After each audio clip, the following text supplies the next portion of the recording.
Olá, eu sou Jarles Pereira, missionário da comunidade Canção Nova, e você está no Diário Espiritual. Quero convidar você a fazer o estudo bíblico comigo todos os dias aqui no canal. Nós fazemos o estudo pelo método A Bíblia no Meu Dia a Dia, de Monsenhor Jonas Abib. Então você vai precisar da sua Bíblia, de canetas para anotar, de um caderno ou algum dispositivo digital. Pode ser o seu tablet, o seu celular, um computador, qualquer coisa que possa te ajudar nisso, tá bom? Então vamos rezar? Em nome do Pai, e do Filho, e do Espírito Santo. Amém. Vinde, Espírito Santo, enchei os corações dos vossos fiéis e acendei neles o fogo do vosso amor. Enviai o vosso Espírito e tudo será criado, e renovareis a face da terra. Oremos. Ó Deus, que instruíste os corações dos vossos fiéis com a luz do Espírito Santo, fazei que apreciemos retamente todas as coisas, segundo o mesmo Espírito, e gozemos sempre da sua consolação. Por Cristo Senhor nosso. Amém. Carta aos Gálatas, capítulo 4, versículos de 1 a 11. Ora, eu vos digo, enquanto o herdeiro é menor, embora dono de tudo, em nada difere de escravo. Ele fica debaixo de tutores e curadores até a data estabelecida pelo Pai. Assim também nós, quando éramos menores, estávamos reduzidos à condição de escravos, debaixo dos elementos do mundo. Quando, porém, chegou a plenitude do tempo, enviou Deus o seu Filho, nascido de mulher, nascido sob a lei, para resgatar os que estavam sob a lei, a fim de que recebêssemos a adoção filial. E porque sois filhos, enviou Deus aos nossos corações o Espírito de seu Filho, que clama: Abba, Pai. De modo que já não és escravo, mas filho.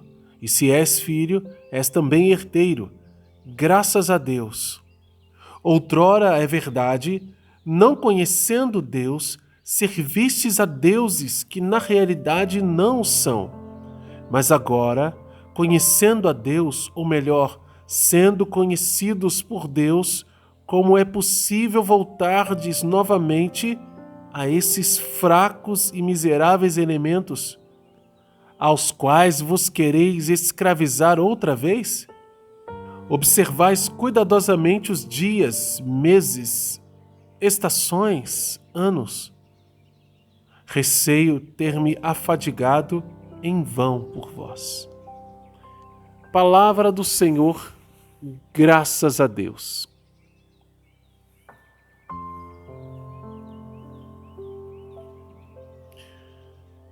A obra da salvação que nosso Senhor veio fazer, Paulo apresenta para os Gálatas, apresenta para nós. E esta obra de salvação, ela está fundamentada na filiação divina.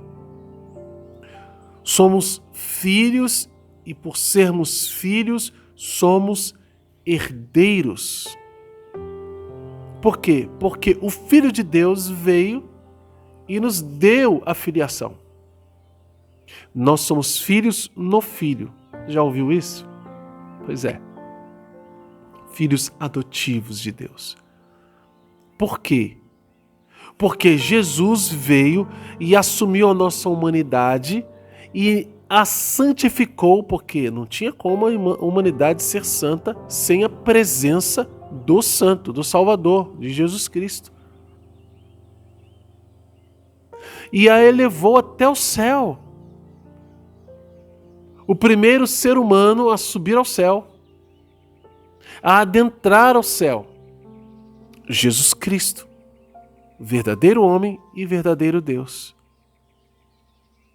E aqui ele diz, quando nós éramos herdeiros, e aqui ele está falando dessa herança que nós temos em Jesus Cristo, nós, enquanto somos menores, nós não temos direito, somos como qualquer escravo, a gente depende de tutores. É uma parábola que ele está contando, uma alegoria, mas é uma verdade, né? Um príncipe, uma princesa, enquanto ela não tem idade, enquanto aquele príncipe não tem idade para assumir o seu principado, assumir o trono, ele é príncipe, mas ele não tem as funções de príncipe. Ele tem tutores, tem outros adultos, tem servos do rei e da rainha que cuidam dele. E aqui Paulo está dizendo isso. Algo parecido, o herdeiro é menor. Então, embora ele seja dono, ele é o herdeiro, ele vai herdar tudo, aquilo será dele, é dele já. Só que, enquanto ele não tem idade suficiente, ele não pode assumir. Ele não tendo a maioridade, ele não tem como tomar posse. É como uma criança de 10 anos que ganhou um carro do pai. O pai, olha, eu comprei esse carro para você, esse carro é maravilhoso. Ele só que tem 10 anos, ele não pode dirigir.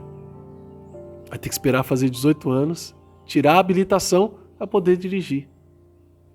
Houve um tempo em que precisávamos aguardar aquele que nos daria a habilitação, aquele que nos habilitaria para o céu.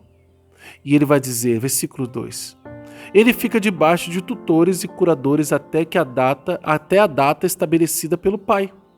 Assim também vós, quando éramos menores, estávamos reduzidos à condição de escravos, debaixo dos elementos do mundo. Quando, porém, chegou a plenitude do tempo, enviou Deus seu Filho, nascido de mulher, nascido sob a lei, para resgatar os que estavam sob a lei, a fim de que recebêssemos a adoção filial. Jesus veio realizar essa obra. Isso é a salvação. Por isso, só Jesus podia nos salvar. E desse jeito. Por quê? Porque Deus não tinha outro jeito? Podia até ter, mas ele quis esse. Se Deus tinha outro jeito de salvar a humanidade, e na sua onipotência, onipresença, onisciência, né? E todos os atributos que nós não conhecemos de Deus, ele poderia nos salvar. Sim. Mas ele quis desse jeito.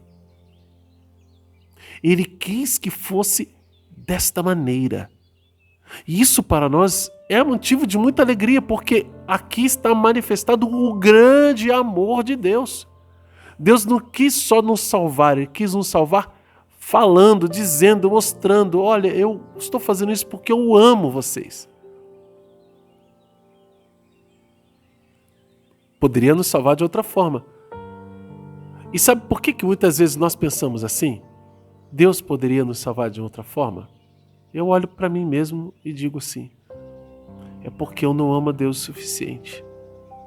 Eu não amo bastante. Quando a gente não ama bastante, a gente não entende certos gestos. Verdade ou não é? Esses dias eu tomei conhecimento de um homem casado há quase 60 anos, apaixonadíssimo pela sua esposa, e ele fez uma grande festa e ele gastou cerca de 100 mil reais para mostrar o amor dele pela esposa. Contratou banda, palco, um monte de coisa, fez uma festa. Ele colocou uma fantasia para ficar parecendo com um cantor famoso, ilustre, e com a banda dublou isso, cantou para ela. Fazendo assim uma tremenda de uma homenagem. Alguém que não entenda esta realidade, uma pessoa que não ame, ela não entende por que o outro gastou isso tudo. Nossa, que desperdício, podia ter feito outra coisa. Mas quem que vai dar o tom? Quem que vai dizer o quanto o outro merece? É quem ama. É essa pessoa que está fazendo. É por isso que Deus nos amou assim. Porque é Ele quem dá o tom. É Ele quem diz o quanto Ele ama. E Ele enviou mandando o seu Filho ao mundo para dar a vida por nós. E não só, Ele nos deu o seu Espírito Santo para nós chamarmos Ele de Pai. Está aqui.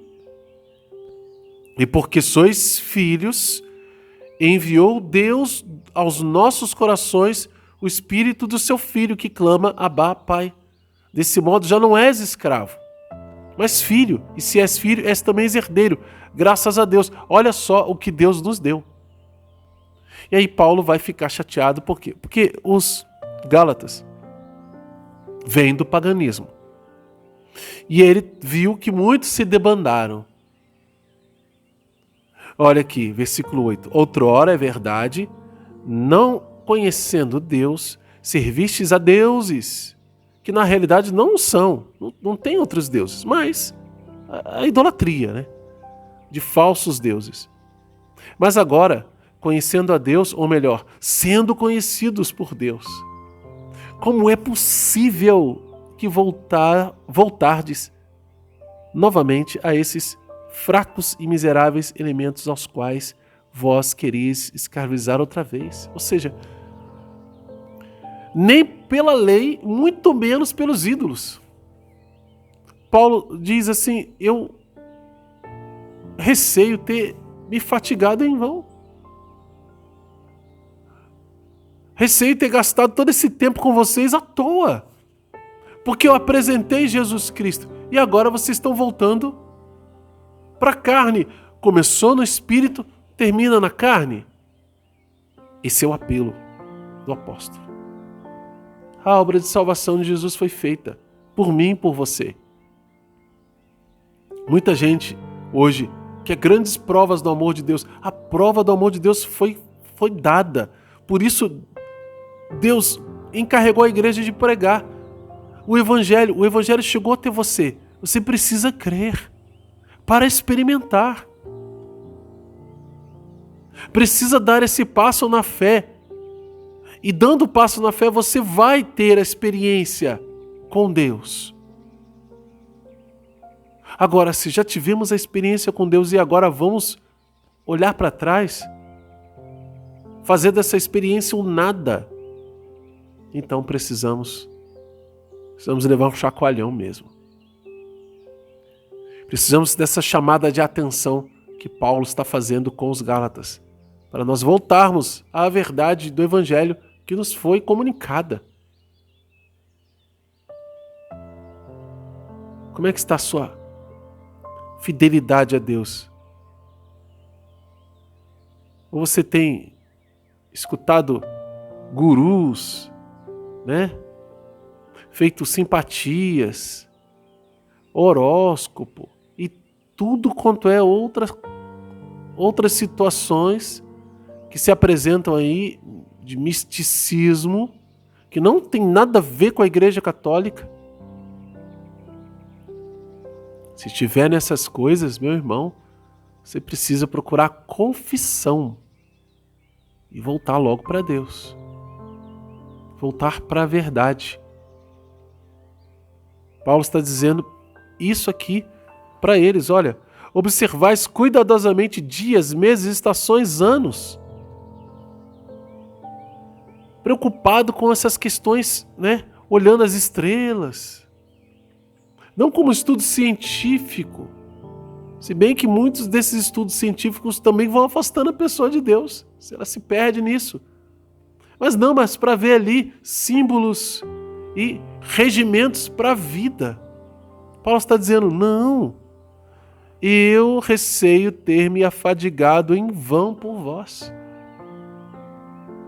Que agora não está mais a cruz de Cristo sendo a luz da vida, sendo a direção para os passos. Está sendo as estrelas, está sendo o movimento das águas, está sendo a lua, está sendo as cartas, está sendo um monte de outras coisas. Mas isso não é a revelação de Jesus. Vamos anotar no nosso diário? Temos princípios eternos, dos versículos 1 ao 7. Pode anotar. Princípios eternos. Anota também qual é a mensagem de Deus para você e como pôr isso em prática na sua vida. Não entendeu por que é princípio eterno? Porque tudo isso aqui é uma verdade que não passa, gente. Não muda. Você pode ler essas palavras aqui e verá que elas são a lei que rege os filhos e filhas de Deus. Aquilo que Deus fez e não vai mudar, aquilo que foi estabelecido por Ele, isso é princípio eterno. Se você não sabe como funciona o método, eu vou deixar no final deste vídeo uma playlist, primeiros passos no diário espiritual para você aprender, tá bom? Para você poder fazer conosco. Quero convidar você que é novo no canal a se inscrever, acionar o sino da notificação, deixar o like, porque o seu like evangeliza. Como, Jarles? O like evangeliza. Que história é essa agora que você inventou? Não, no nosso caso, que esse vídeo fala de Deus e esses estudos bíblicos falam de Deus, do reino dos céus, quando você deixa um like, o que acontece? Acontece é que ele é exposto para mais pessoas. E mais pessoas expostas a um vídeo de Deus é evangelização acontecendo. Então seu like evangeliza sim, é muito importante, tá bom? Importante também que você que gostou se mantenha fiel para colher os frutos do estudo bíblico, tá bom? Tem muita gente que vem, faz o estudo, mas logo desanima. Não pode, gente. Vamos desanimar não, vamos em frente, né? Quem desanima acaba ficando para trás, parando, e não ficando para trás porque, olha, tem alguns lá na frente, não ficando para trás na vida espiritual, na presença, na comunhão com Deus, entende? Então, fica firme, se inscrevendo aí, acionando o sino da notificação e vamos fazer juntos. Por onde começa? Depois que você aprendeu a fazer, começa pela playlist Primeira Carta de São João. Que Deus abençoe você. Ó Maria concebida sem pecado, rogai por nós que recorremos a vós.